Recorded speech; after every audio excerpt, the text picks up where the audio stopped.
effroyablement seul. Où trouver de l'aide, où trouver un appui?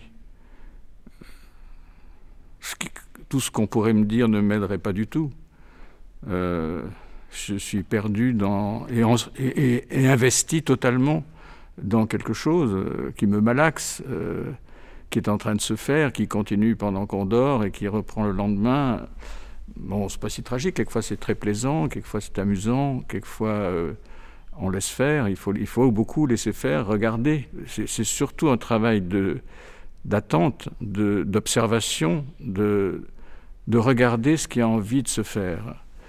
C'est sûr qu'une fois qu'on a un volume comme celui-là, avec cette contrainte de lumière verticale centrale, on est obligé de travailler avec, mais on l'a fabriqué aussi pour être obligé de travailler avec. Bon, la lumière s'avère difficile, l'image est très difficile puisqu'il y a 4 angles de vue différents, que personne ne voit la même image à aucun moment. Il y a des réflexions à faire, des observations à faire, il faut surveiller ça comme un malade génial. Et il faut regarder comme un enfant qui grandit, justement. Il faut regarder qu'est-ce qui se développe, quels organes, quelle vie, qu'est-ce qui se passe là-dedans. C'est un organe en formation. Donc, il faut quand même beaucoup être observateur. Il faut équilibrer un tout petit peu d'intervention avec beaucoup de réception. C'est-à-dire beaucoup de yin et très peu de yang.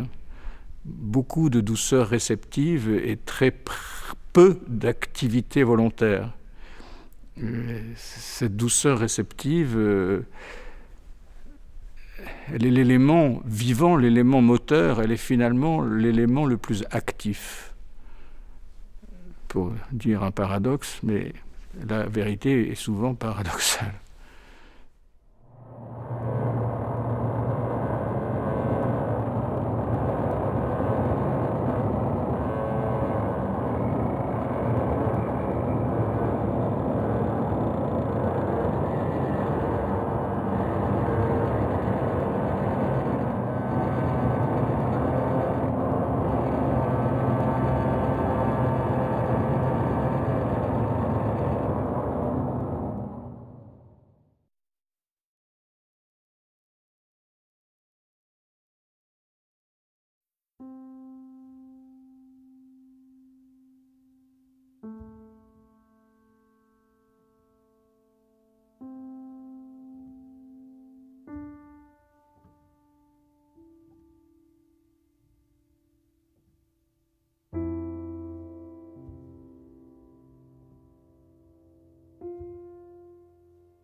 Vois qu'il est bon et qu'il est doux d'être frère tellement ensemble,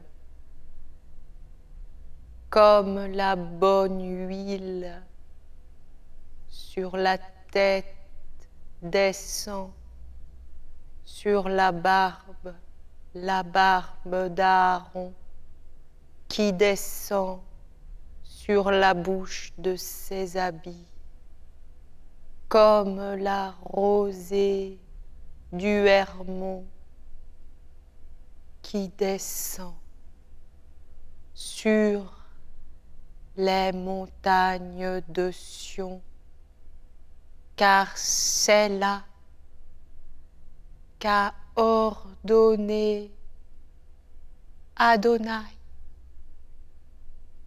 la bénédiction, la vie pour toujours